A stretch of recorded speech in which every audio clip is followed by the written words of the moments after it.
Must understand. When you go into your psychology classes, you must understand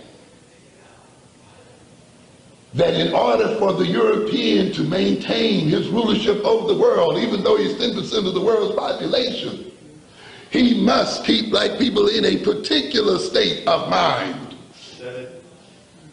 It is necessary that you be backwards. It is necessary that this room be as sparsely attended today as it is with the College of the South.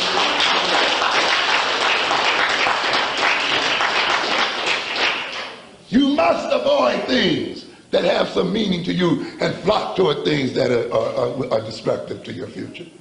Or else we wouldn't be oppressed, ladies and gentlemen. Don't you understand? Oppression rests on people going places and enjoying pleasures that destroy them, and who are excited by nonsense and bored by stuff that they should be learning. Don't you understand? That is the foundation upon which the oppression of the people rests. You think that your being here or not being here is an expression of your freedom of choice. It is an expression of your enslavement.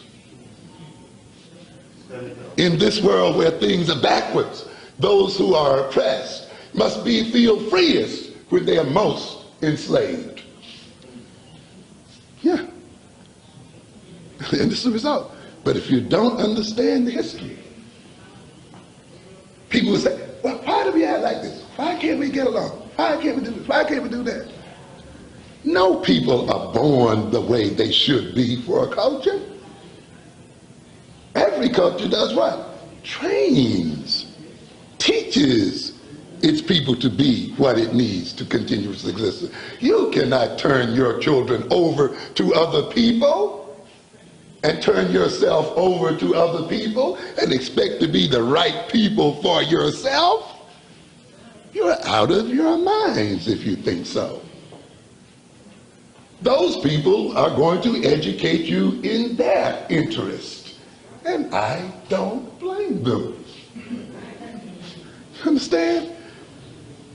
You get run over by buses and tractors and everything to put your children in the hands of an enemy that tells you, I don't want to be bothered with them, I don't believe in them, I hate their guts, I intend for them to stay on the bottom forever, and you just make all kinds of sacrifices to push them in there. And then you wonder, they can't read, they can't write, they're so misbehaving. Don't you know you have to be in that position if you're to be ruled over? You think it's going to be the other way around? But somehow we try again and again to accomplish the same thing by the same failing means. Don't you know that is the premier sign of neurotic behavior? Doing the same thing over and over again, despite the fact that it fails time and time again, and your only solution is to try it harder and harder and harder. That's just the essence of neurotic behavior. And yet we fall for it. Every maladjustive characteristic that you find in the black personality, the inability to get along one with the other, the inability to be reliable in our relationships one to the other, the inability to trust each other, you see, the inability to really love each other well and deeply, the lack of self-confidence, the lack of self-acceptance, the rush we get from buying from other people other than ourselves and so forth. All of those things have been implanted in the personality, and they serve economic functions, and they maintain a power situation, ladies and gentlemen. They are not things that just happen to be in your personality. They have been instilled through a historical brainwashing into the personality. So that people can say, well, you're free to develop businesses, you're free to do this, but the problem is you don't trust each other enough, you go through it, so you can't pull it together.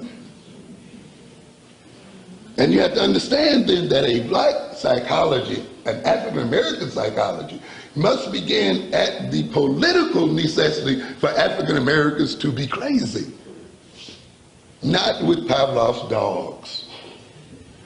You must understand that even the demonstration of psychology in terms of dogs is a political game, right? You think when Skinner writes about rats and cats and rats and things like that, he's being non-political? Got another thought comment. You have to recognize that you are the rat. You understand? That your ghettos are the Skinner boxes. That the relationship between the experimenter and the rat is a power relationship. And the rat is conditioned because of the differences in power between the rat and the man. And that the rat becomes conditioned and changed as a result of the fact that the man has control of vital things in his life.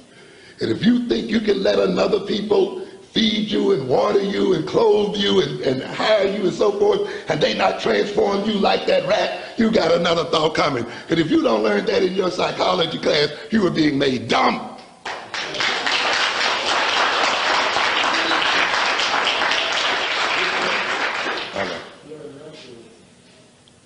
You must interpret. Looking at that rat must be done politically. Also demonstrate that history is not something that just occurs. We must study psychohistory. That is the psychological results of undergoing historical experiences. And to a very great extent, the problems with the education of black children, the crack epidemic, and all of these other things we complain about day in and day out are the result of a psychology that flows from a particular type of historical experience. You have a school system that is based upon the psychology of white children and white people. And you're trying then to educate your children on the basis of that system. They are bound to fail. The very structure of this college itself is based upon a white model, and therefore it has a built-in failure mechanism for you, one way or the other. Because you don't understand that your historical experience has changed the very way you think. Your very style of thinking, your very style of learning, your very style of relating one to the other has been transformed by your historical experience. Let's try to wake up to a greater reality. To bring about, I indicate when I talk about black children and why I talk about a psychology of the black child. I mentioned the fact, as I mentioned earlier, that the history of black people are different, therefore the psychology of black people is different. Consequently, if you're going to understand the psychology of black children, you have to understand the history of black people. And therefore, as I stated to you earlier, you cannot go into European psychology to deal with the psychology of black children. That's one reason why I wrote the developmental psychology of the black child. The other reason, of course, was the fact that the black child's body is not a duplicate of the European child's body. We are not colored people who are merely different according to the color of our skin. It's more to it than that, ladies and gentlemen. Your children represent the oldest race on this earth, the mother and father of all other of the races. They represent, as I told you earlier, that total history of their bodies as such. So they are not duplicates of white children. You must understand history is not merely something that happens to people, it becomes a total part of their body and their existence. And you must understand that history to understand your children. And it's the failure to understand that. I also demonstrate that history is not something that just occurs. We must study psychohistory. That is the psychological results of undergoing historical experiences. And to a very great extent, the problems with the education of black children, the crack epidemic, and all of these other things we complain about day in and day out are the result of a psychology that flows from a particular type of historical experience. You have a school system that is based upon the psychology of white children and white people. And you're trying then to educate your children on the basis of that system. They are bound to fail.